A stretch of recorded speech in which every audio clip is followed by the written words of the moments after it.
Hello बच्चों, let's read out the question first. A narrow X-ray beam falls on a NaCl single crystal.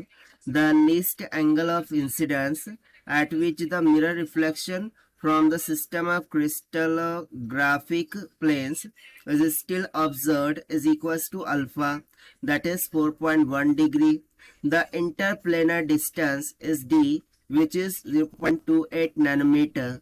How high is the voltage applied to X-ray tube? तो यहाँ पर देखिए एक narrow x ray beam है जो कि fall करती है NaCl सिंगल क्रिस्टल पर, ठीक है ना। तो जो लीस्ट एंगल ऑफ इंसिडेंट बन रहा है at which the mirror reflection from the system of crystallographic planes, ठीक है, उसे हम स्टिल ऑब्जर्व कर पा रहे हैं। सो वो एंगल कितना है, alpha is equal to 4.1 degree के equal. So the interplanar distance भी हमें दे रखा है 0.28 नैनोमीटर के इक्वल। सो हम बताना है कि कितना हाई वोल्टेज हमें अप्लाइड करना होगा एक्सरे ट्यूब के अक्रॉस में। सो चलिए स्टार्ट करते हैं सोल्यूशन से, but before of its let's talk about the key concept which we are going to use here for this question.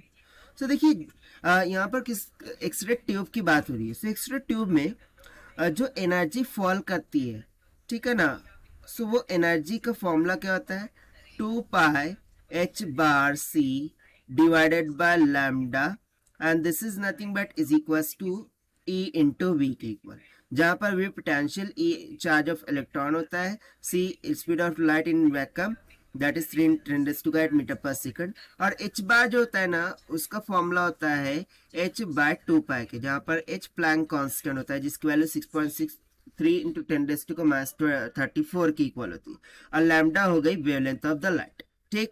सो इसी फॉर्मूले से हम यहाँ पर सॉल्यूशन देखते हैं, ठीक है। सो एक कंसेप्ट तो ये हो गया, और एक कंसेप्ट हम यहाँ पर यूज करने वाले हैं जिसको हम कहते हैं ब्रैग्स लॉ, ठीक है। So according to Bragg's law we know that कि 2d sine of alpha this is nothing but is equals to k times of lambda होता है, ठीक है। ये हमें पता चलता है कहाँ से, ब्रैग्स लॉ से। सो इन दोनों ही कंसेप्ट का हमें यहाँ पर यूज करना है ना। अकॉर्डिंग टू क्वेश्चन यदि मैं देखूं, सो देखिए ये जो रिफ्लेक्शन हो रहा है क्रिस्टलोग्राफिक उसे ऑब्जर्व किया गया है alpha is equal to 4.1 degree पर, ठीक है। So from here I can say that since k is equal to 1, k is equal to 1 क्यों ले रहे हैं, क्योंकि यहाँ पर ये जो भी इंटरफ्रेंस ये जो भी रिफ्लेक्शन हो रहा है वो किसके लिए हो रहा है, स्मॉलेस्ट वैल्यू के लिए हो रहा है, ठीक है ना। सो यहाँ पर हम बोल सकते हैं k इज इक्वल टू 1 होगा विच टेक्स स्मॉलेस्ट वैल्यू, जो कि यहाँ पर एक स्मॉलेस्ट वैल्यू को ले रहा होगा। इसीलिए हम k का वैल्यू यहाँ पर लेंगे 1 के equal. So simply thus we can say that कि जो पोटेंशियल V है और voltage applied across the x ray this will become equals to pi h/c dividend में हो जाएगा d साइन ऑफ अल्फा की इक्वल। कैसे, क्योंकि देखिए 2d sine of alpha is equal to k d है, k का मान हो गया 1, तो यहाँ से लैम्डा का मान सिंपली क्या हो गया 2d साइन ऑफ अल्फा, उसे मैंने यहाँ पर सब्स्टिट्यूट कर दिया। सो 2 से 2 कैंसिल हो गया, सिंपली बन गया pi h/c by ed sine alpha की इक्वल। सो बस अब हमें यहाँ पर वैल्यू सब्स्टिट्यूट करनी है। सो पाई को हम एज इट इज रखते हैं मल्टीप्लाई बाय h/c को हम रखेंगे 6.63 इंटू 10⁻⁻34, ठीक है, और डिवाइडेड बाय 2π को मैं डिनोमिनेटर में लेकर चले जाता हूँ।